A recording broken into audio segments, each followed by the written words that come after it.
Welcome back to another episode of the Marketing Quacks podcast. I'm your host, Ryan Dozer, and if you're new to the show, the mission here is to expose the quacks and gimmicks in the marketing industry while featuring some great marketers and entrepreneurs along the way. On this episode, I'm excited to welcome our guest, Paige Michael. Now, Paige was on our show once before, so it's good to have her back here. Paige is the Operations and PR Manager at Empathy First Media, and she's also a social media influencer with her Peanut Physique brand with over 165,000 followers on Instagram. So, Paige, thank you so much for joining the show once again. Of course, it's wonderful to be here. Absolutely. So we're going to dive in mostly into digital PR in this episode as you've been crushing the game for our clients on the digital PR front. So let's talk a quick intro kind of on who you are and what you're doing with the digital PR at Empathy First Media. Yeah, absolutely. So my background, I am an RN. I was a full-time RN for a few years. If you would have asked me back then if I knew what PR was, I would have told you I have no idea what I'm talking about. Coming into this team, I've always had a huge love of digital marketing in general, of course, with my history being so marketing focused on my own brand. So to be able to come in and help others with their brand was, of course, something that I found extremely interesting. The approach that we take with our team, though, to enhance a brand, it was so beyond my scope of understanding, being so social media driven. This scope and this approach to emphasizing and growing a brand is incredible. So much more worldwide than I even had any idea what it was. So luckily go ahead. You've definitely been crushing it so far. So I want to talk about your experience so far in PR from when you started versus what you're doing now. You learned the ropes very fast as kind of I was overseeing some of what you were doing. So what are some of the biggest things that you've learned so far about just like what it takes to win in the world of digital PR as it becomes more competitive? Yeah, digital PR is so extremely interesting because you can reach the world in a completely different way, and it feels so much more of a mature and connecting type of way than just social media and like putting content out, which is so wonderful in its own way. But this type of growing gets eyes from not just teens and kids and younger people, but really the world in such a different way. So I really dove into it with a great team that taught me how to do it, and I caught on quickly because it's so extremely interesting to be the connecting point. So what in the PR world, what we're doing as publicists is being that connecting point between the brand or the figurehead of a brand and the outlet to get their information and their knowledge out into the world. And by outlet, I mean some of our biggest wins, Huffington Post, Forbes, Medical News Today, Healthline, Health News, and I list a lot of medical focused outlets being those digital marketing platforms, because of my RN background, really driving me in that interest toward the medical space as far as outlets go. I was going to ask you about some of your biggest wins in industries next. You kind of jumped the gun on that. So what makes you so different in medical then? Is it your background in nursing? I guess, what are some things that you do differently than all the other people trying to pitch for the same medical opportunities? What would you say some of the things that you do that help you win those placements? Yeah, two of my biggest clients, one being a nutritionist for a huge company and the other being a huge company that in integrative oncology.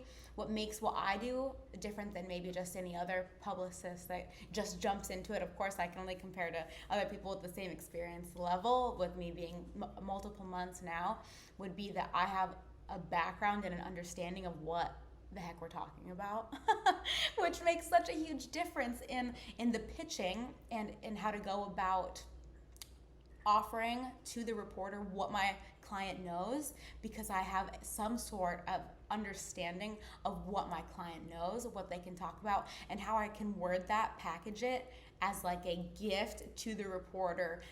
They should be so lucky to talk to my client because my client is so smart, which all of our clients are, but being the representative of that client, you have to have it makes such a huge difference to have an understanding of what your client is talking about. Absolutely. So in the age of 2024 and AI, obviously digital PR is getting more competitive than ever. Journalists are getting flooded with all sorts of requests from, publicists, and reporters are slammed. Their inboxes are slammed with everything. So what separates you, I guess, as a good publicist? Like, why should a reporter give you the time of the day when they have 100 emails to go through for different pitches? Yeah, I've really found I love AI, and I think it is such an incredible tool. But what I have found in specifically the PR space with reporters is, even if you are using AI a little, you need to tailor it. You need to sound like you have to sound like a real person in order to make the connection with that reporter. Like, if they're going to receive 20 emails a day that look and sound like AI, to get the actual attention. You know what I mean when I say it sounds like AI. It's like the rocket ship, like the powered through mastermind. Like, to sound like a real human has gone a long way. And there's a lot of push and pull, I'm sure, in the AI world. In my opinion, you still need to sound like a real person to reporters in order to make that connection, even just that initial connection. And that connection with that reporter is what continues your success in PR. Yeah, authenticity in digital PR is huge, as I've learned, as you've gotten me on several placements too, where all the reporters want is to get an actual expert, because they don't care about the links, they don't care about all that. They just want to make their stories as good as possible and get authentic responses from legitimate experts. Yeah, and it's understandable. Like, of course, I wouldn't want my client only speaking to me in AI, and it's been a battle. It's been a battle as AI is growing and growing. It is such a valuable tool, like I said.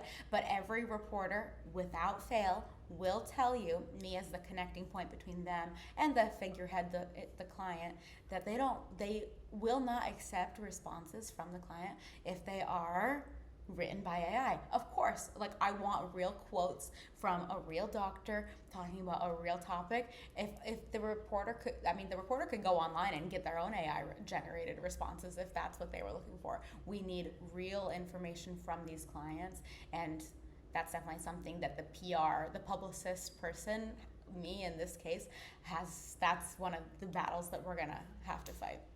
Yeah, absolutely. And I want to talk about AI a little bit here, because admittedly, I do use AI to kind of help me with these responses, not word for word copy and paste, but mostly for ideation. Now, are you using AI at all, Paige, for the ideation portion of pitches, subject lines? I guess, how are you leveraging AI in your workflows? Yeah, you have to really, like, such a fantastic way to use AI is for inspiration, because you only know what you can only like conceive, and you only know what you know, and you can only create things out of your own head. But what you can really use AI for, as a publicist, coming from my point of view, would be like finding what is relevant right now. If you're hitting a wall, my client is Ryan Dozer, and I'm trying to think of something in the marketing world going on right now that I could pitch him for, that a reporter will grab onto and want to get your responses or your opinion on. I will use AI to find out what is relevant, what's going on in the world right now. Because it's honestly, that's not something I keep up with on a day-to-day basis. But it is something that AI can be such a great tool for inspiration on what to write my pitches about. Absolutely. So if there was one thing, like I said, digital PR is getting super, super competitive, Paige. If there was one thing, I guess, that would separate you from all the publicists pitching their stories, would it be establishing relationships with these reporters? Because from what I've seen, and you're more into the weeds than I am, that's the name of the game, especially in the age of AI, is getting on a first name basis with these reporters, developing these strong relationships where you can bypass these third-party tools, Harrow, Quoted, Cision, all together, so that you're the go-to source on whatever the niche is or whatever your client is. Yes, PR, if it was one word, it would be relationship or connection. Like, relationship with the reporters goes such a long way, because if they recognize your name, they recognize your email, they recognize your signature in your email, you reach out to them directly instead of just like trying to mass pitch 100 different reporters that goes nowhere, or using different platforms where you're just another name of hundreds of people doing the same thing. You make that connection with that reporter, that relationship with that reporter, and you say, hey, my client wants to talk about this. Do you have an opportunity to write about this? And they're like, oh yeah, sure, that sounds like such a great idea. And that relationship paired with the knowledge of what would be great to talk about right now, as what's going on with the economy or with the world or with the medical space, like those two things coming together, it definitely takes a certain type of person to obtain the knowledge and have the knowledge of what to talk about, and then maintain and foster that relationship with not only the reporter, but also the client. Having that relationship with the client is such a huge part of our job as well. Absolutely. And just making sure that both parties are reliable and can represent you to maintain your reputation to these reporters. That's a very big thing. So I'm curious to hear, outside of healthcare, you're very good at digital PR in the healthcare space. What are a few other industries that you think would really benefit from digital PR? I definitely think that the nutrition and training space, and of course that comes from like my brain being so interested in that, but there are, as the world is getting more toward telehealth, and like you can go from that oncology and like the high level medical care that we have been talking about to being a trainer. You could be an Instagram trainer or a trainer online, and you can really, if you get your name out there into the PR space, like you can not have a medical degree at all, just be a certified trainer and get in so many different publications talking about running, talking about lifting, talking about biking, and you will explode your business getting your name and a link to your website or a link to your coaching. That would be such a cool way to grow in the fitness space. I think, too, a lot of people don't realize when they hear digital PR, they probably just think, oh, getting a link in an article. Well, it's much more than that, especially as podcasting has exploded, like what we're doing right now. We're talking TV interviews, radio interviews. I guess there's all other forms of digital PR that, in my opinion, most people aren't aware of because they're used to the just traditional PR agencies. Yeah, some of the more like just recently we'll get radio interviews, which are so amazing, TV interviews, recorded interviews like you and I are doing right now, getting posted out there. It really is up to the client. Like they can make it as simple as a link on a website, like Forbes. It will link you on a website. It's not just open the newspaper Forbes, like all of medical news today, all of these Huffington Post, BBC News, like it's not just open a book or open a newspaper. It's so incredible what we can do online. But yes, radio interviews go so far, and TV interviews can go even further.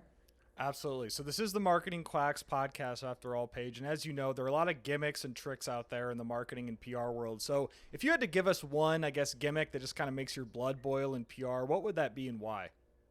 I would have to, I think it comes back to the overuse of AI.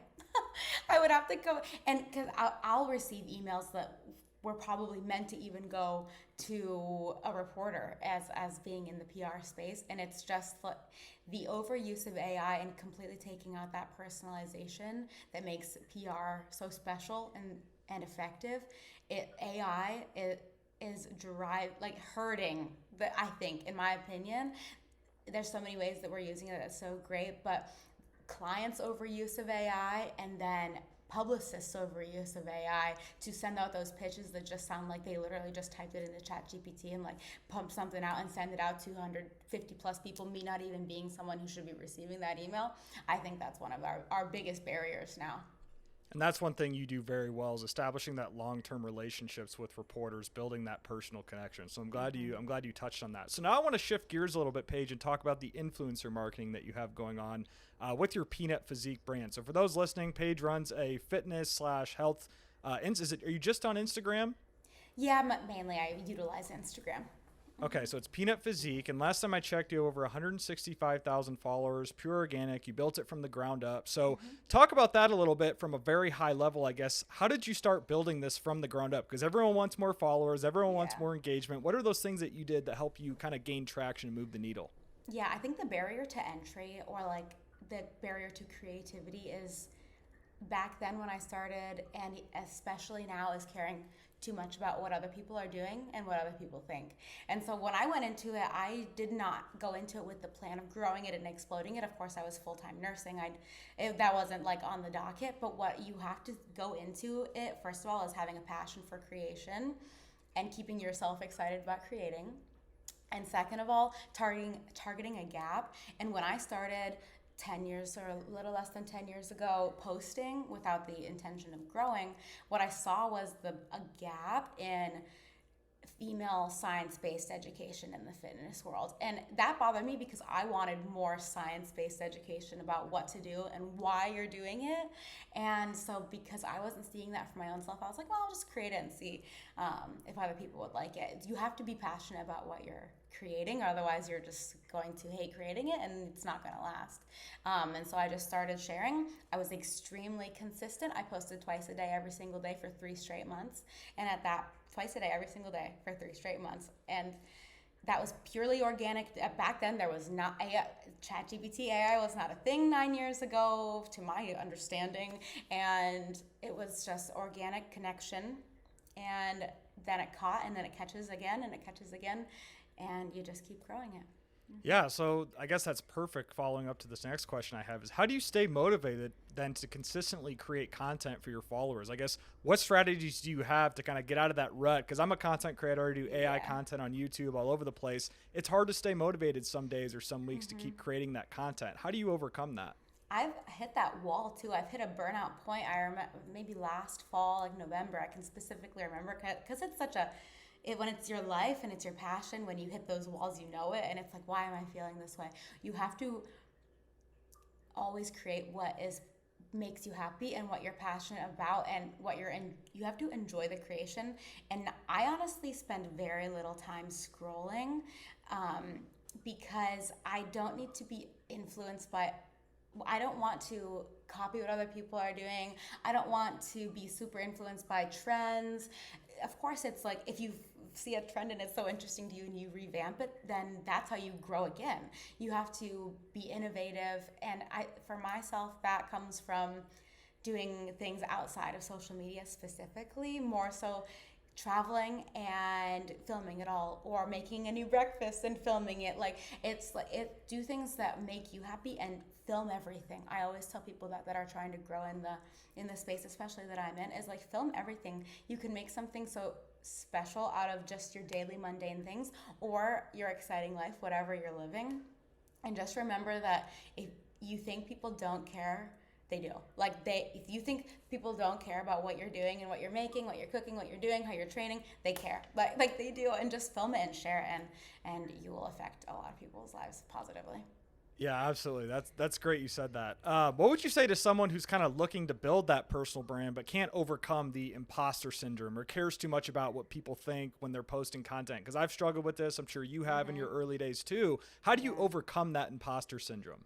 Just that conscious reminder to not compare, which is so much easier said than done, obviously, especially in the social media space. It's like scrolling and scrolling and scrolling and see what everybody else is doing. Oh, they're doing so much better than me. Like, well, maybe because they're out there creating and you're not. You're sitting there comparing yourself to creating what they're versus doing. Consuming, for sure. Exactly. And it's a delicate balance, because of course, to be a fabulous creator, you have to be a consumer too.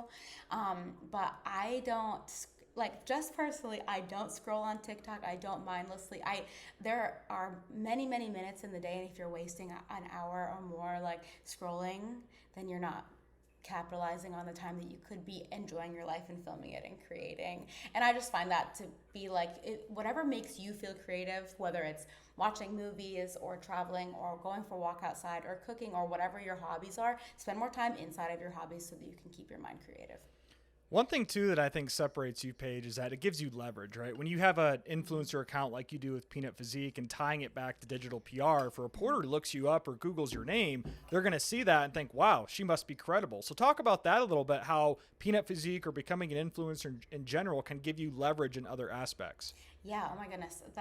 We've actually been leveraging that more just in the last month than we ever have. It didn't really occur to me that I could use my platform as a reach out point to other people. Well, in the medical space, it's really great because I'm clearly in the medical space, training space, and I'm an RN. I'll cold outreach in the DMs, and we've been really leveraging that to finding other integrative or people in the health space that could really benefit from having PR and don't really even realize what it is that we do. I've never enjoyed cold DMing more than using it to boost, using my platform to boost our PR for our company. Yeah, absolutely. So talk about the end goal then of Peanut Physique, I guess. What are some goals that you have in mind, or where do you want to end up taking this thing versus just keep creating content? Do you have any end goals in mind for this? I think I'm just gonna honestly ride the wave of always enjoying what I'm sharing. Like I said, I want to create and film and share my life, like as I become a mom, as I get married, however it goes. And if people are enjoying what I'm putting out, then I'm just gonna keep doing it because I'm really doing it for me. It's like a diary at this point, like a journal to write and to share. And the minute it becomes unenjoyable, then I won't do it anymore. But for now, it's such a great stream of income. It's such a great connecting point business wise and personal wise. I think I'll let it, it's so impossible to know where social media is going to go, as we know with who knows what's happening with TikTok. If TikTok gets canceled, everyone comes back to Instagram. Instagram blows up again. We have no idea what's going to happen with it. And it's really just comes back to you will be successful at whatever you're passionate about. And I will remind anyone who's trying to grow in this space, you will be successful if you are really passionate about it and stay consistent with it. That's totally up to you as to how you find that passion. So just ride the wave and see where it goes. Absolutely. That's great advice. So I want to circle back to the Quacks question one more time. So when it comes to the influencer space, what would you say is just that number one marketing gimmick or trick that you see people do all the time that just kind of makes your blood boil from an influencer perspective? I guess like on Instagram specifically. I mean, just like influencers in general. Is it the fakeness, the unauthenticity of people when they're trying to sell things, like things like that? Yes, I would. What really throws me as far as the marketing quacks, and it just comes back to being that authentic version of you. Like it is obvious to consumers when you are not being true to who you are, not enjoying what you're creating, or copying what other people are creating just to get views and likes and whatever else. It might pop here and there, but the long-term success, and I can speak from doing it for a long time, long-term success will only come from authenticity, especially for your social media. Yeah, that's great advice. So on that note, Paige, are there any other final notes that you want to make here, whether it's digital PR, influencer marketing, anything that we talked about that you want to leave for the audience? Yeah, I think that both both separate discussions that we had, both come back to connection and building relationships. And I think that like any conversation that you could have on any of these topics in marketing, it comes back to relationships and connection and being true to yourself and being a good person to the people you're trying to connect, whether you're the connector or you're the one trying to make the specific connection. Relationships are absolutely everything. So just keep that in mind anytime you're in the marketing Yes, world. they are. Absolutely. 100% on that. So in addition to your Peanut Physique Instagram account, is there anyone else or anywhere else that people can find you online? Specifically, using my Instagram will connect you to everything else. I have a link tree in my bio that'll take you to my coaching, or messaging with me on there. I can take you into our digital marketing for our company. So definitely that's the spot to connect with me there. Awesome. Well, Paige, thank you again so much for your time on this episode. And thank you to everyone for listening to this episode of the Marketing Quacks podcast. Be sure to tune in again for the next episode.